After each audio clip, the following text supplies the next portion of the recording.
You remember Duke Nukem, right? Yeah, the wisecracking, one-liner filled, bubblegum chewing badass. You also probably remember the build engine that ran Duke Nukem 3D, Shadow Warrior and Blood, amongst many other classic 90s FPS titles. You know, that famous one by 3D Realms.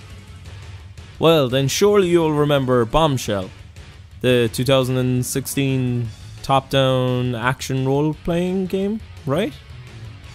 You know, the one with middling to bad reviews that came about because of a lawsuit regarding the use of Duke Nukem's character, so it was switched out for a girl called Shelly Bombshell instead? No? Well, take all those things and put them together, and you get Ion Maiden. No! Ion Maiden. No, not Iron Maiden. Stop! Ion Maiden. A throwback 90s FPS style game by Voidpoint and published by 3D Realms. Using an updated build of the original build engine, playing very much like Duke Nukem 3D, with a badass female protagonist spouting one-liners like they're going out of fashion. Clean up on aisle your ass! If this sounds amazing, it's because it is. Though the game is currently an early access title and thus is unfinished. But the preview campaign, which sports around an hour of gameplay, has a feeling of the old shareware days about it, giving you a taster of what's to come in the future, all while tantalizing you for more. So where to begin? It's 2097. The streets of Neo-Washington DC are wrought with crime under a long-standing order of martial law. You play as Major Shelly Bombshell Harrison, the protagonist from the aforementioned Bombshell. Ion Maiden serves actually as a prequel to that game, where Shelly has recently joined the GDF, a domestic task force unit tasked with taking down the many hardened criminals of DC. On her way to the barracks, a chill passes over Shelly and shit hits the proverbial fan. It looks like it's just another day in DC. And that's where the story ends and the good time begins. You are thrust into a very familiar build engine environment and HUD. It perfectly encapsulates games of old like Duke and Blood, using a pitch perfect colour palette while adding something new to the mix, je ne sais quoi if you will, such as the general texture work and sprite art. This seems to be of a higher fidelity overall in comparison to the days gone by, but still it has the same feel about the whole thing. And if you haven't caught it yet, I have to point out the portrait of Shelly in the HUD in the bottom left hand corner. This is something I haven't seen in a long time, and it has been sorely missed as she reacts to damage over time and reacts to the action in the game. It wasn't a staple of build engine games per se, but it is something that I have longed for in video games of this type. It just gives Shelly an extra layer of personality, which is missing from modern titles in the genre. It's great also to see a female represented strongly in this style of game. Because it's based on the eDuke source port of the build engine, it also allows for some drastic graphics options to make it look as pixelated or washed out as you desire, allowing both OpenGL and software graphics support. Here's a few examples of the different settings I messed around with whilst playing.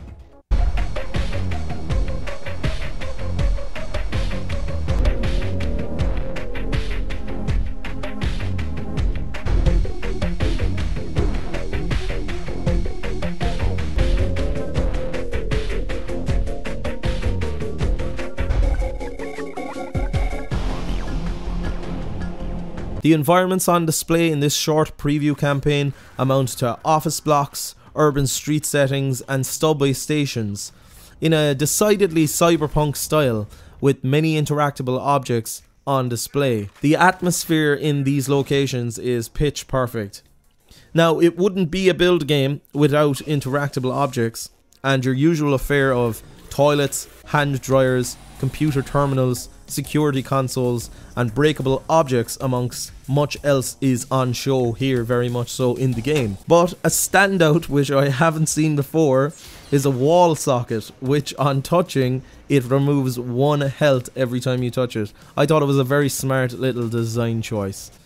Now, it also wouldn't be an FPS without a large selection of weaponry to choose from. As far as I'm aware, there will be most likely more weapons in the finished game. So you have Shelly's melee weapon, which is a stun baton, which is quite befitting of her status as a lawkeeper. It can do single electrically charged strikes, or can be strung together in a combo to provide more damage. And it looks cool too, the way the baton leaves light trails behind it. Her primary weapon, as you would imagine, is a handgun, but this time it takes shape as a revolver, which shoots 3 bullets at a time, quite similarly to Alone in the Dark's Edward Carnby's revolver. It has a very large reload chamber, and it is called the Loverboy. It feels great to shoot and packs a meaty punch. Shelly, of course, can get her hands on, at first glance, what I thought to be a grenade launcher, only to find out it's actually a riot shotgun. As with most 90s FPS games, this weapon is the bread and butter. Great stopping power, and with the close-up benefit of turning your enemies into piles of gibs, which you can also kick around freely at your leisure, and of course you can leave blood-stained footprints in your wake. There also exists both a fast-firing SMG-style machine gun, which handles similar to other games in the genre, having only reasonable stopping power, and there is also a minigun, which I haven't had the chance to use yet, as it was given to me right at the end of the demo after beating a boss, and I never actually got the chance to fire it. It certainly looks cool though. And finally, there are the Bombshell bombs, or at least that's what I have been calling them myself. They act as homing grenades, if that makes any sense.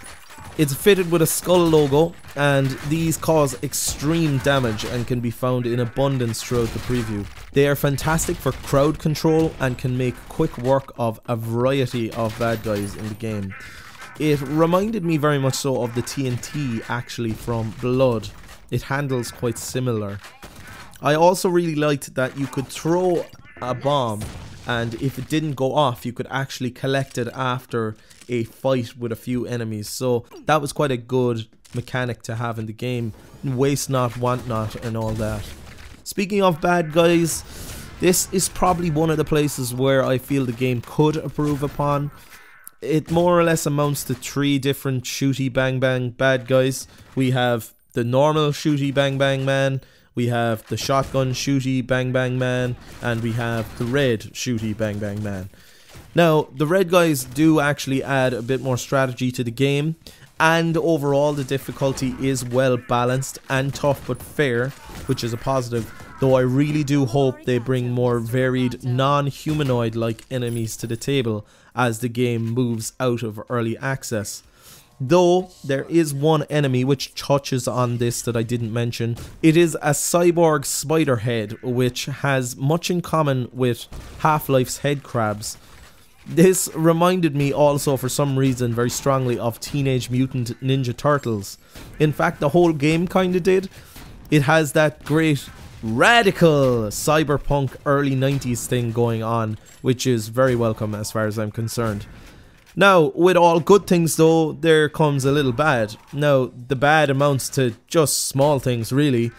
Whilst I was playing, I did have some frame dropping issues, but nothing too drastic, and truth be told, it may have been the capture software that done this. I wouldn't count it really as a game-breaking bug, but I am sure it will be polished with time. I would also like to see more varied interactable objects, some zany power-ups like the jetpack and steroids from Duke 3D, obviously more varied enemy types, and I really hope they can include working mirrors. As it currently stands, mirrors are simply just a textured object. It would be nice to see Shelly's character model like in Duke as well. Honestly though, these are just tiny nitpicks that amount to just adding some stuff as the company goes along with development. Now, the fact that the game runs on the build engine will be like golden nectar to some of us who grew up in the mid-90s. It is also utterly bizarre considering this is the first commercial game to use the engine in nearly 20 years. And it certainly hasn't aged. It still looks and plays as brilliantly as it did all those years ago. Honestly, I'm still in a little shock that a video game company would do this or allow this. It's an utterly novel idea. Technology always strives to move forward, plowing on without a second thought, often leaving interesting ideas not fully explored with many stones unturned. This game gives rise to the idea of resurrecting many other old engines and seeing what they can do.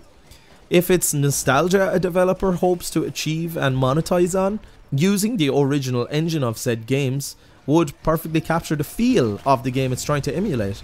It would also make development much quicker and easier, considering the speed of modern computers and the experience that many people have on the ins and outs of those engines. It also leaves me wondering, is it possible to run this game on older hardware because of its use of the original build engine? That would be something I'd be really interested to find out. And it'd be so awesome. Imagine playing this game on a Windows 95 machine with a CRT. It would be nostalgia overload.